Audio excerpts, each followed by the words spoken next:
Got to be one of the toughest jobs in Denver because the spotlight is always on you. The Chief of Police, Robert White, thank you for being with us. I appreciate it. Thanks for having me. Now, you've been here a couple of years now, and we're talking off air, but give me your first impression. Now, after a couple of years getting settled in, the biggest challenge you've got to deal with as Chief of Police. I think that the biggest challenge is getting everybody on board, everybody being the officers and even the community, because they're really a resource that we really have to count on to understand that our primary focus is the prevention of crime.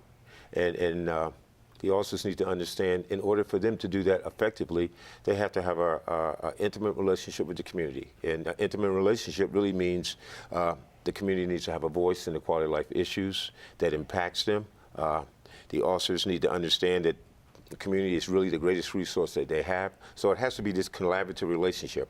And also understanding that our focus is not responding after, our primary focus is not responding after the crime occurs, locking people up, going to court, them getting having their day in court. Our primary focus is creating a department where we don't have to respond because you didn't call us because the burglary or the robbery or the larceny didn't occur. And that's the prevention piece. And getting everybody in that direction is somewhat of a challenge. Well, you've got a real challenge in that if building relationships with the community is key to this, Denver Police Department and the community have been at odds on some things, and a lot of them have been accusations of police overreach or brutality, and I know you can't comment on any of those personally because they're under investigation.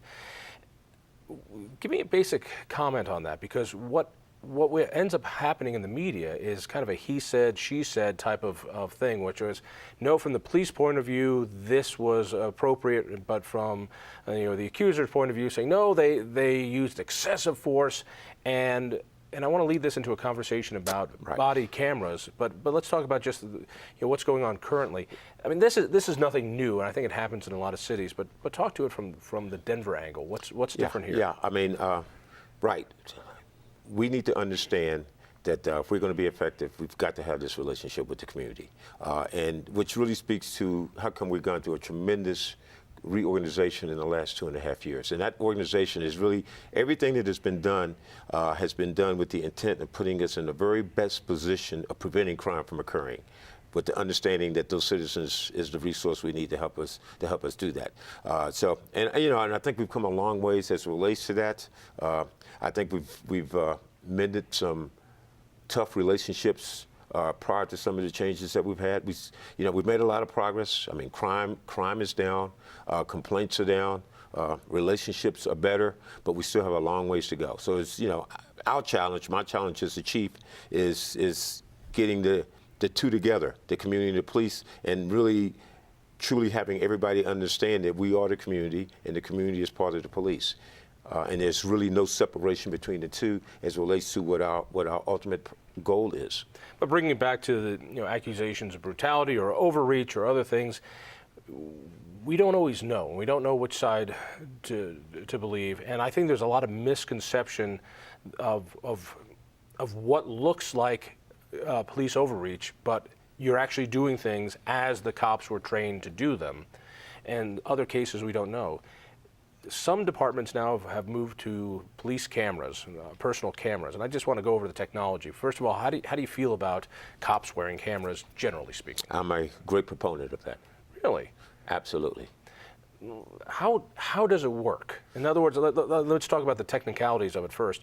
So cops would actually wear a camera that points out, very similar to what police cars have. Most police cars don't. They have a dashboard camera. Well, and actually it's even more effective. I mean, let me also say this. We actually have cameras in one of our districts. We have a grant with TASER. The 6th district, which is one of the busiest districts, that actually is the busiest district. It's the downtown area, the Lodo area, the Capitol Hill area. We have 100 cameras based on consistent with the grant that we received from TASER. The officers that are in patrol in those precincts are wearing the cameras. They've been doing it for about 3 months now. Budget presentation, which was done this week, we made a request for an additional 800 cameras. So what happens is that the officers are wearing the cameras. They either can wear it on sunglasses or they can wear it on their lapel. What's important is wherever they turn, we need to make sure that the camera's there. It's an audio and it's a video camera. We have a policy. We've done a study of at least 15 other departments across the country that have cameras and looked at their policies. And then there are some professional organizations, PERF, Police Executive Research, the Department of Justice. They've all come out with what they think are state-of-the-art policies as it relates to body cam. So we looked at all of those things, and as a result of that, we created our policy that we think is best suited for the officers and the residents of Denver. And the policy tells the officers when they can turn the camera on and when they can turn the camera off. All right. So this is not a camera that's on fully. So that's not going to follow the officer into the bathroom when he's on his break. Absolutely not. So this is something, but he can also turn it on and off. So let's say he's going to a domestic dispute, which has got to be one of the toughest calls to get and happens too often. You're entering somebody's home. Is the camera going to be on? In other words, will there be a government camera in somebody's private house as a cop comes in? Yes, the camera will be on with rare exceptions. Anytime a police officer is responding to a call, to a crime, traffic stop. So when they're interacting with the citizen as it relates to a potential call or taking some police action, now having a casual conversation like you and I are having, the camera would not be on for that. Oh, but, trust me, the cameras are on. Well, yeah, your camera's on, but mine wouldn't be on. So, I mean, in a nutshell, when they're doing their responsibilities in a official capacity, the camera's on. Even if they're going into somebody's home? If they're going to someone's home, the camera's going to be on if they're doing it in an official capacity. Now, if there comes a time where the citizen says, hey, I don't want this camera on, the officer has the discretion based on the scenario to turn the camera off. But before he or she turns the camera off, they're going to go audio to say, at the request of so-and-so, I'm turning the camera off. Because will it be obvious to civilians that there is a camera there? Yes. And Yes. that they're being recorded? Absolutely. Okay. What is it? Here's the scenario. A cop is going to do something he does not want to be recorded because it could be used as evidence against him for overreach or brutality or something. If he has the power to turn off the camera, does that then give you a suspicion that something's going on? Do most cops want to have this on them? Yeah, first of all, let me say this. We have it in our 6th district, and the officers are very supportive of it. And if an officer turns the camera off that's in conflict of our policy, and that example you gave would be in conflict of our policy, there are actions that we will take. I mean, the officer is subject to discipline as it relates to that. And for turning off the camera when it's against, when he policy. shouldn't? If they turn it off intentionally when it's against our policy, yeah, there are consequences for doing that. Talk to me about how the cops so far like it. I understand you're going to say, oh, cops like it, and if they're good cops, they should be okay with it. But I think about having to wear a camera when you go to work. And I don't think most Americans want to wear a camera when they're going to work and record all the conversations they're having with their coworkers and other things that go on. I could see why they would be uncomfortable, and I would think cops would be uncomfortable with it too. I mean, first of all, they're not recording it, conversations they're having with their coworker. I mean, the camera is really only going to be on in a official capacity. So, if I'm going to lunch or I'm in a roll call, the camera's obviously not going to be on. So if you're driving in a patrol car, you see a crime or you see something suspicious, you've got to remember to turn on the camera before you go and engage. Absolutely. Have they forgotten to turn it on? Well, we've only had it for 3 or 4 months, and we actually have also in the part of the grant is that we actually have the a university, Cambridge, England, that is actually going to do an assessment and a study of. After 6 months, they're going to do an assessment and a study of the cameras. How many times it was on, how many times it was off, under what circumstances. And then obviously we'll use that to see if in fact we need to change our policy because it's evolving, it's relatively new to that. But to answer your question, yeah, officers know, because they will have a clear policy when they can turn it on, when they can turn it off, and they also know there are consequences for doing it when they do it intentionally in violation of that policy. There are consequences for that. And I will also tell you that most of the officers are very supportive because this is what happens, and I think we might have spoken about this off camera. there are incidents where it becomes a he said, she said scenario. An officer's on the scene, a citizen wants to file a complaint based on their account of what occurred, and officers disputing that based on his or her account of what occurs.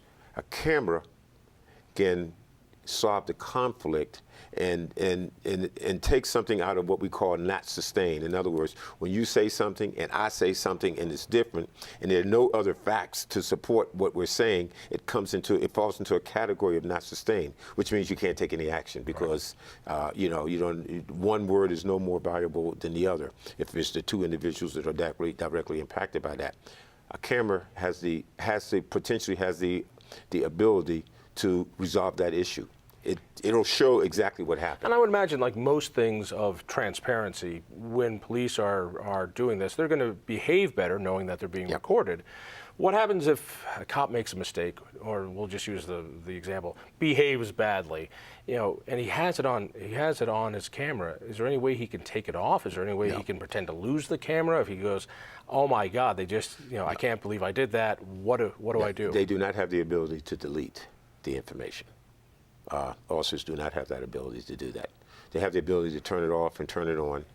It's obviously monitored by the supervisors. All the information is at the end of their tour. The information is docked and then it's put into a database, and we have to keep it according to whatever the records. How long do you plan on keeping it? Well, it depends on what it is. If it's a crime scene, if the information is part of a crime scene, we certainly have to keep it into the duration of the crime and maybe beyond that, depending on what it is. If it's a casual conversation, currently and it's not associated with the crime, we really have no time period that we have to keep it. So there was a suit, Harris versus the Denver Post, which is a sort of a lawsuit, which really sort of speaks to some degree how long we can retain information. So we have a policy that speaks to that. We have some discretion as it relates to that.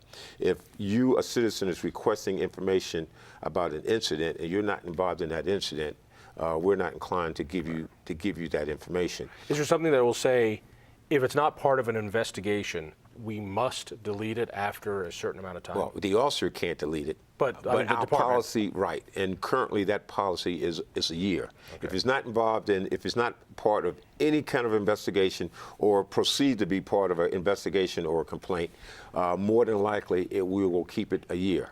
Again, I said this is a policy that is evolving, and at some point we might have to make a decision to change the time that we keep certain information. Let me ask you about open records, because at least in this state, we value the ability to go into open records and see what officials and government workers have been emailing. So then there's this whole new body of data that could be requested by reporters or any citizen. And I would imagine that if there was an incident with a police officer, that could be pretty valuable to a reporter. How do we know that what will be open record and what will not be open record, and then how do we know that we're actually seeing open records if somebody requests? Well, and actually, we have halo cameras, cameras out in the community and on certain buildings, and our policy is pretty consistent with the cameras that we already have prior to the body cameras. And now, if it's part of a criminal investigation, you're not privy to that camera because it's part of a criminal investigation, right? If we think it is impinging on someone's rights, you're requesting it, and we think it's impinging on the privacy of a citizen, you're not going to be able to get that. So we do have some discretion as it relates to that. And if we think it's in the best interest of the public, barring those mitigators that I just told you, then obviously we're gonna release it. So if somebody has interaction with a police officer, or maybe even an altercation, not a physical one, and says, wait a second, I want to get a copy of what happened. There was no crime, there was no citation. They'll be able to get that. They will be able to get that after the investigation. But if there's no investigation, this cop pulled me over and he was just an awful guy, I want to see the video of that. Would that be open for somebody to get? Again, I had to tell you, it kind of depends on, as clear as you made that, it's a good possibility that they will. But they're going to have to tell us. If they're going to say that the officer was rude or impolite, we're going to do an investigation whether they want it done or not, because we want to hold our officers accountable. And then more than likely, they will not be able to get that until we completed that investigation. And then after we complete that investigation, in all likelihood, they'll be able to get the camera. Okay. You say you're very supportive of this. How do you think cameras are going to transform policing? Not just in Colorado, but you've worked around the country, including you made your bones in D.C. What are cameras going to change in 10 years? How's it all going to be different? A couple things. Number one, and this is based on studies that have already been done as it relates to cameras in other departments. Complaints are going to go down on police officers. Uses of force are going to go down by police officers. Collecting, what happens is an officer goes to a crime scene, an officer gives a statement of what occurred, a victim or a witness gives a statement of what occurs, a detective gets it 2 or 3 days later. All they have is a statement based on a recollection of the victim and the officers. Or the notes that the cop wrote at the time. So now they'll be able to go to the camera and see exactly what was said the day of the incident. In addition to that, sometimes there's evidence on the scene, and these officers have these cameras, so they'll be able to go back and pull the camera to make sure that we collected all the evidence. So, this is really, and as we talked about it also, it'll do away with a he said, she said, take away the doubt of who's at fault, because there are times where a police officer makes allegations that are incorrect, and there are times that a citizen makes allegations that are incorrect, and the camera has a tendency of doing that. Hey, Chief, thank you so much. We'll do this again. Thanks for having me. And thank you. We'll see you next week.